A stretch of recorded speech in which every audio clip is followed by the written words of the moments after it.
podcast.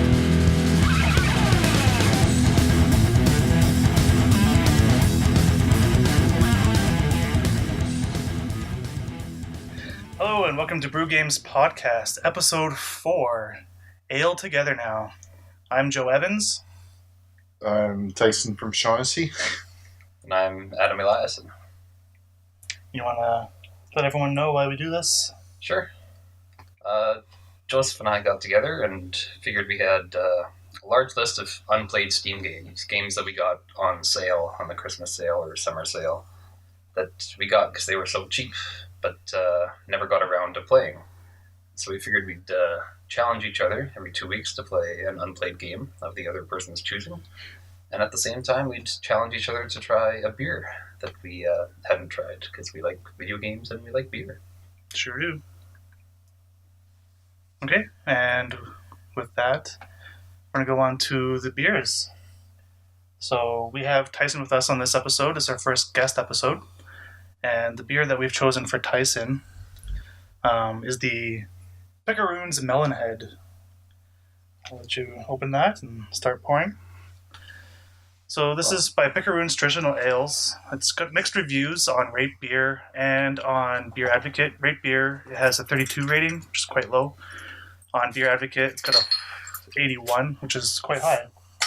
Really? So it's kind of weird that it's got a low end and a high end, like such a big difference. It's got a 4.5% alcohol by volume. According to the company, it's crisp and delicious. This feisty and flavorful ale is made from the equal marriage of Canadian two-row barley and toasted wheat. Citrus notes pop with the addition of natural watermelon extract, leaving you with melons on your mind. And plus, it's got a cat wearing a melon on it. History of the brewery. Picaroons Traditional Ales are a production of the Northampton Brewing Company Limited, which was started in 1995 and is located in Fredericton, New Brunswick.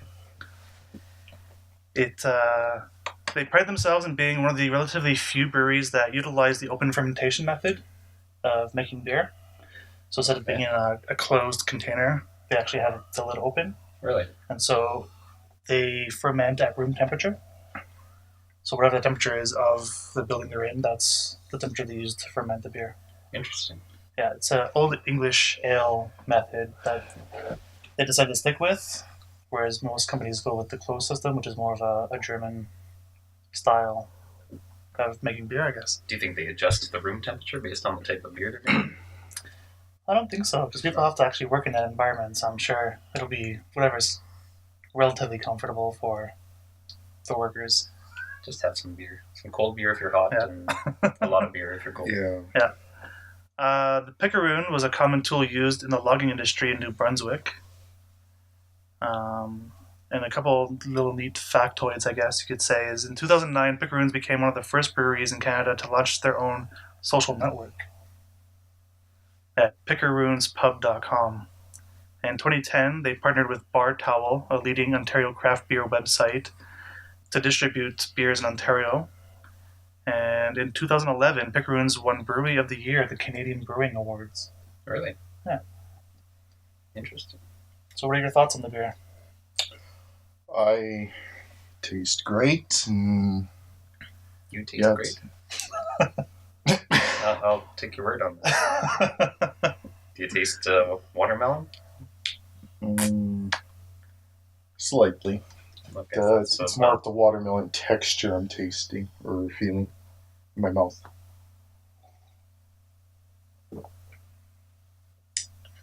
Great beer. I'd definitely have it again. Really? Would you recommend it for other people? Yes. Nice. And some of the things I read online is that people were saying it has a bit of a Jolly Rancher kind of feel to it. Actually, it does, The yeah. watermelon's not quite authentic, more of like a simulated flavor. Actually, it does feel slippery, like a Jolly Rancher. The watermelon Jolly Rancher is the best Jolly Rancher, so But you can't complain then. I'll have to give that a try. Excellent. And then Tyson brought a beer for both Adam and myself to try. Yes, I did. So I picked Phillip's ginger beer. I guess it caught my eye in the booze store. because I figured everyone likes gingers. Anyways, so I did try to do some research on this beer. I couldn't find anything interesting, say for a poem here. So, if I may, I will read it here now. As you were. So you found this on the brewery's website? Yeah, of course, man. What do you think? I went to the library? Come on. Okay, anyways. There once was a brewer named Matt, whose passion for beer was unmatched. He dreamed of a day he'd make beers his own way, and the plan for a brewery was hatched. How long does that go for? There's a few more paragraphs or stanzas or whatever you call them in poems. Yeah, time is short. Essence. Come on. We got half an hour till the camera stops recording. Yeah. From what I do understand, they started in 2001. So And that's enough history. That's enough history, I think, for that. Yeah, We don't need to go into the poems.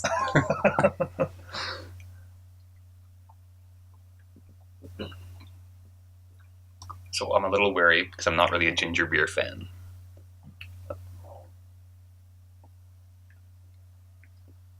Does it have soul or is it soulless? Soulless ginger. I think you pretty much hit it right on the head with that comment. This is very watery. Yeah, it feels like it's missing something. It feels like they just pretty much took raw ginger, threw it in a big vat of water, And let it ferment. let it ferment for 6 months. Yeah. Poured it into a bottle and then shipped it out. This is very disappointing in my opinion. If you're a big ginger beer fan, you might like it, but I'm not a ginger beer fan. I can't say I'm a fan of this. I'm a ginger beer fan, although I do tend to mix my ginger beer into dark and stormies with Bermuda and rum. I've had a few different ginger beers. Probably the most notable one that most people identify with is Krabby's. Yep. And that one has a pretty good flavor.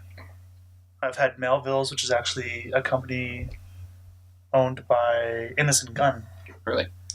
I just had that recently, about a week ago. That one was not as good as Krabby's, but fairly good. I And do like Innocent Gun. Innocent Gun's fantastic. And there's a third one I had. Can't remember the name of it, but it's from Jamaica.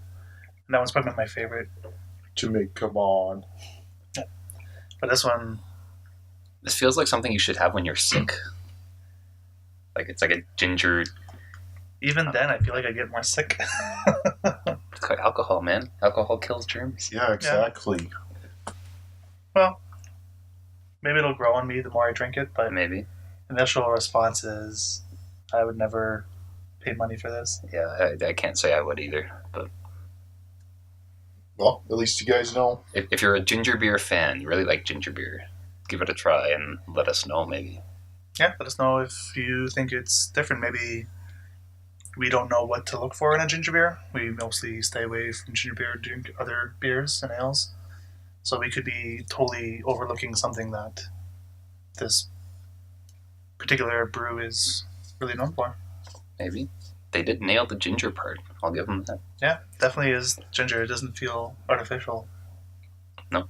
But like I said, it's just tastes like water and ginger. I don't feel like anything else. So ginger and beer doesn't go good together, in your opinion. It can, just with this one, I think it's missing the mark, but that's all I can really say about that. Yeah, Maybe, let's, maybe you need to have it with some sushi. It does say on the bottle that it pairs really well with sushi. I think anything will pair well with sushi. I like sushi. I prefer sake, but Sushi's good. so Let's that move will on. that wraps it up for the beer section. So we'll go on Yeah. to the games. So the game that I had you play was Saints Row the Third. The Third. You want to go ahead and tell us about your experiences? Sure.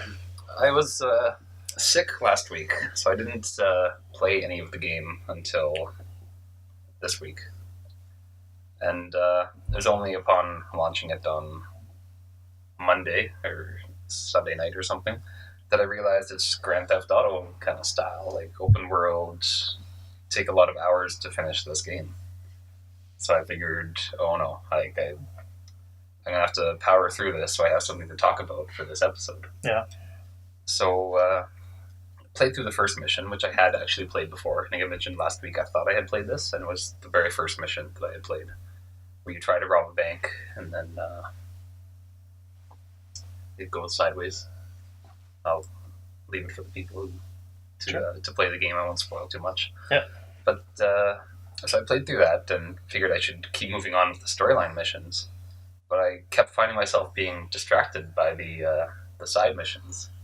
Like, you can take over territories by either buying stores or defeating rival gang strongholds. Right. And I found myself just driving around trying to take over as much territory as I could and get as much money as I could. So I've actually only played like 3 of the main missions. Okay. And I spent the other... I got 6 or 7 hours into the game, and it's all spent on the side missions. I'm not usually one for side missions, so they've done very well in making it an addictive game, and well, they've really done the side missions well, and they make you want to play them. Yeah, I totally agree. When I played the game, like you, I found myself doing the main story and then seeing that, there's like rival gangs, like what's all this about? Let's try and take that out. And then there's something else you can do that's on the side, not part of the main story, and you just get wrapped up in jumping around doing all these things that you kind of forget about the main story. Yeah. So for a sandbox kind of game like a GTA kind of meets Crackdown, I felt like they nailed it. They did. Yeah, because I know with GTA, like, I didn't do side missions. Like, I tried to focus on the main story, and then I got burnt out. So I got burned by this big time when playing GTA San Andreas, because it was a similar thing where you're part of a gang and you can take over other territories. Yeah. Very much the same. It shows like you're taking over territory as your gang's color. Right. And all that. So I spent all this time taking over all these territories and then decided to get into the main missions, and you're basically kicked out of the gang or whatever, and you lose all your territory and you never get a chance to take it back. It becomes irrelevant. Oh, really? Like, so you wasted like 5 missions in the game. Like, I wasted all that time taking over the entire city, and 3 missions later, it's like, oh, by the way, like, we've gotten rid of this part of the game. It's irrelevant. So I'm really hoping that doesn't happen in Saints Row the Third. I'm definitely going to play more. But, another thing I noticed, it's very smooth. It's much more smooth than I feel than Grand Theft Auto. The controls feel more fluid, more like it's easier to do what you want to do. Yeah, it's very responsive. Yeah. It's very intuitive. I like the control scheme a lot. Excellent. Yeah. And the driving and everything too. Yeah, I love driving around in that game. Yeah, it's a lot of fun. Even with the nitro boost. Yeah. I don't think we have any video footage for that. Yeah. That's good. But let's talk about your game, Batman. I really love this game. I'm excited to hear about it. Yeah, so I had to play Batman Arkham Asylum. And opposite of you, actually, Adam, I got sick this week. And last week was just busy with work, which was unfortunate because this week was actually kind of slow with work. So this week would have been perfect to just like slam a bunch of hours in this game. So I got about 2 to 3 hours into it, which seems to be par for the course so far with all the games that I've been challenged to. But I completed all the way through the first section where you're in the asylum. Yep. And you get out of there and you save Commissioner Gordon. Loved it. I really have no complaints about this game. It feels great. It looks great. I love the story, the acting, the visuals. Everything looks good. The one thing I did notice is there does seem to be some pre-rendered scenes, like in Deus Ex. But with Batman, they actually use the game engine to record that pre-rendered footage. So it doesn't look too far off. It's very close to what my gaming rig is able to produce.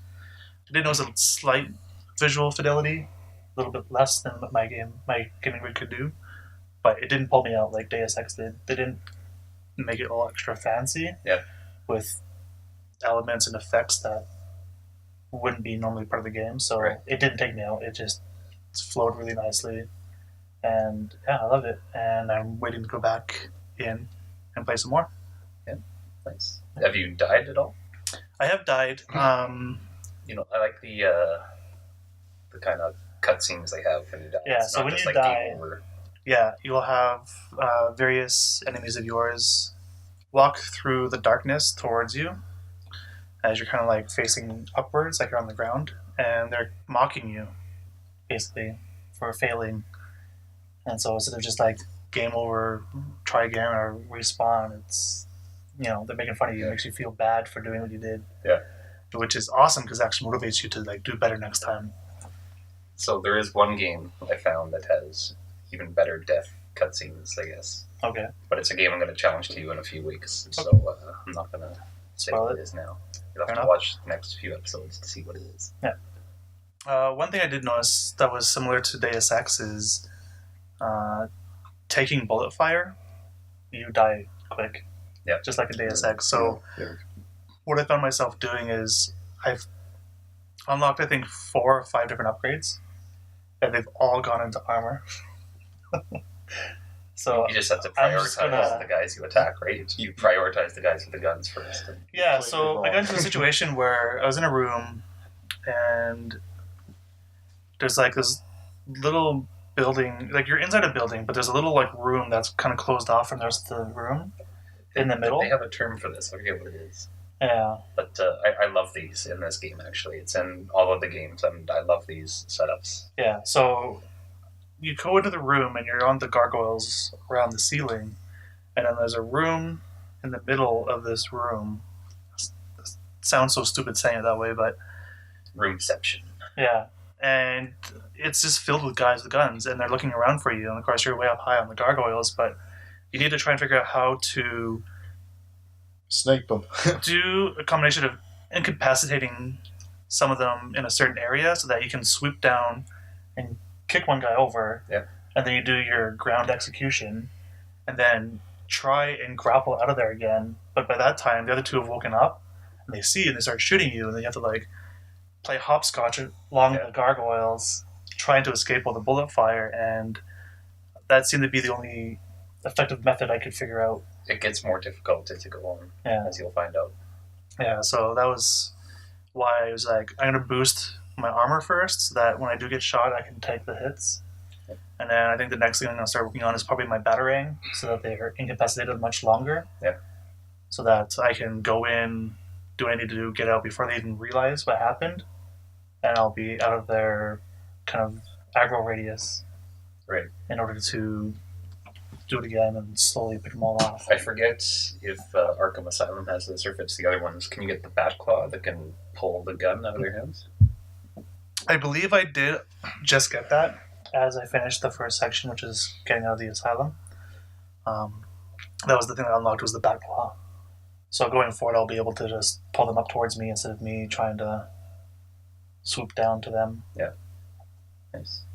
So if you pull them up and you just kind of tie them to the gargoyle, and then They're they're incapacitated. trapped there. Yeah. So that would make things a lot easier as well. You should keep playing though, because they introduce a lot of psychological kind of things too. Yeah. It's very neat. The scarecrow fight was really cool. Yeah. I loved how they did that. That was pretty neat. Or it's like kind of 2D almost, like a platform. Yeah, like platformer, like really zoomed out and like isometric kind of style. And you have to like not be affected by his spotlight kind of thing. Because if you do, then that was another scene. Like I actually ended up not getting across a certain section in time. So of course he found me, and then you have the game over scene where he's like insulting you. Yeah. Which I thought was pretty funny. Yeah, I love the game, and I can't wait to get back into it. Nice. Just a quick aside, you compared it to Deus Ex. Have you played any more of that? Or? No, I haven't been back into Deus Ex, but that's another game I'll be jumping back into as well. So cool. Yeah, for sure. So that does it for the games that we were challenged to. Now, with a guest being with us this episode, things are going to change a little bit, where Tyson's going to challenge us to a game that we will both play, and then we're going to challenge him to a game for him to come back on part 2 and report back on. So should we have Tyson challenge us first? Sure. Oh, okay. Okay. So basically, I was supposed to find a game that both of you haven't played like So the same one. The So list is shorter, right? Because it has to be a game that both Yeah. Joe and I have Well, and have not played. and not only that, a lot of them were like mainstream games, like the Half-Lives. Like everyone's played those. So Yeah. Everyone's played Lost Coast. So well. Yes, Inside joke. everyone has. Yes, yeah, everyone has played that game. you should check your Steam libraries. Yeah, You check have your Lost Steam Coast. library and read some of their articles there. It's very exclusive, hard to find. About how everyone played it. But anyways, enough of that. So anyways, the game I picked for both of you, it's an indie game. I played this game back when it came out on the Wii. I don't know if you guys have ever played on that. Yeah. Yep. The game I picked for you is called World of Goo. Okay. And it's a puzzle game, and I had a lot of fun with it. And it's I won't get too much into it, but it's a physics puzzle game. Okay. And I'll let you two play it and have your comments about it. Hopefully you enjoyed more than the beer. Sounds good. Yeah. Have you heard of World of Goo? I have. I might have played like 2 minutes of it, the first level. I'm not sure if I'm confusing it with something else. Might be. I think it didn't show up on your Steam Is library. You played it 2 minutes. Is it like a yellow background type thing and your goo is all black? no. This is more of a colorful No. background, and your goo is green, I believe. I don't remember. Okay, then I haven't played this. Yeah. So probably played something similar to it. I'm sure. Yeah. Maybe as a flash game or Yeah. something like that. I think I've played something similar as well to it, like you maybe for a minute or two, just to kind of get a feel for what it's trying to do. But World of Goo is a game that I noticed when it first came out. Looked really interesting, but obviously not interesting enough for me to actually give some time to. So, I didn't know I had it, to be honest. So. well, I'm looking forward to playing it. Right. If you ever purchased the Humble Indie Bundle, you probably got it through that. Yeah. I'm pretty sure that's how I Got got it a as few of well. those, so So I'm pretty sure that's how it came through. good call. And the game that we're going to pick for Tyson Yes. is... It's a game that neither of us have played. Yes. So we're looking forward to Tyson's review of it to see Yeah. if we should play it. Exactly. Okay. So the game that I've chosen, or we both chosen, is called Forced. And this is from a company that started fairly recently. I think it was in 2011. Okay. And they're from over in Europe. And when I first saw this game, it was on Reddit actually. And that was when they had first got accepted through the Steam Greenlight program. So that was back when the Steam Greenlight was just coming out. And they were one of the first games to be accepted on it. Right. Okay. Yeah. And it's arena type game where you can play either a single player through the campaign or you can play with buddies as well, up to 4 people. And the idea behind it, I guess, is that you're some kind of mage or something, or wizard, that you're being casted out as a gladiator, and you have to try and survive Interesting. all these enemies. And if you survive, then you'll be able to win your freedom. So much like Gladiator, you battle to survive. If you live, you get your freedom. If you die, you die. Interesting. Yeah. So this is a game that both Joe and I have. So it is something that we could join Tyson in, potentially. Yeah, for sure.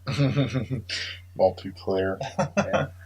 But I think it would be good for you to try it out single player for a little while. Okay. And then you can report to us kind of in between the next episode if you want us to join in after you've gotten your first couple hours into the game. Okay. Yeah. If you feel like it's a game that necessitates having extra people, or if you're having fun playing it by yourself, then by all means. Okay. Yeah. I'll locate it and give her a play. Yeah. So you'll probably notice when you get home, I sent you it today as a gift. So when you're logging on Steam, you'll see it as a gift. Okay. Thanks. So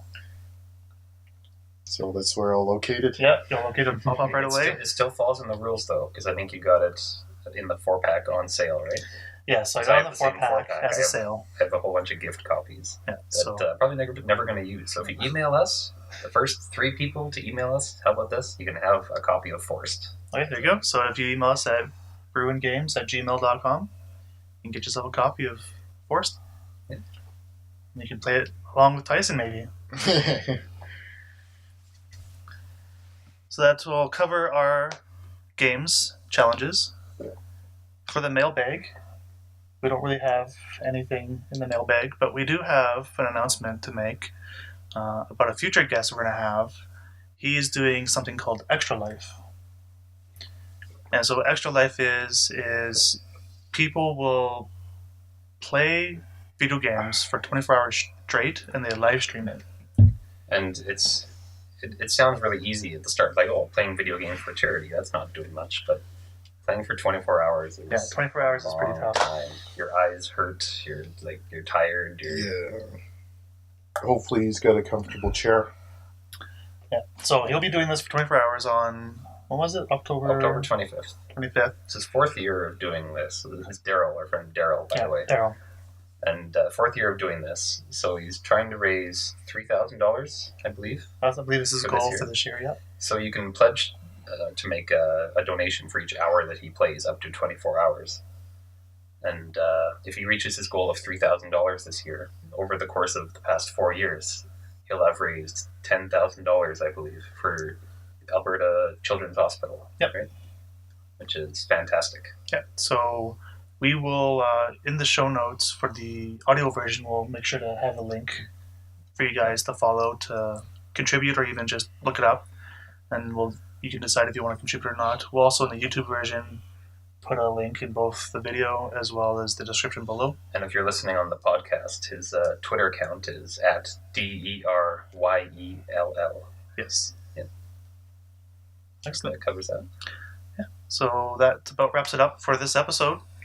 So we'll look forward to reporting back to you guys in the next part. And we'll do a cheers and sign off. You got any beer left, Tyson? Oops, yeah, I drank it all, man. We warned him about this from last episode where Joe ran out and he still... Yeah, so if you want, you can try some of the ginger beer. Hey, it was that good. You made the mistake, it's time for you to suffer. Yeah, so if you want to reach me on Twitter, I'm at Jay Evans. Well, yeah, here I have to try some of this horrible beer. And I'm at Alpha Drake. Our email again is brewinggames@gmail.com. Our Twitter is at brewinggames. Our website is brewgames.org. So, yeah. This beer does suck. Cheers. Cheers. Till next time.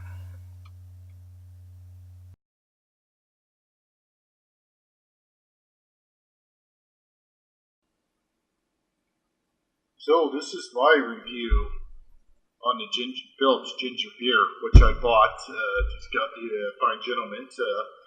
I didn't drink it myself until now. Like I said, it just caught my eye and I picked it. So, anyways, yeah, it tastes like soap. That's my review. Cheers.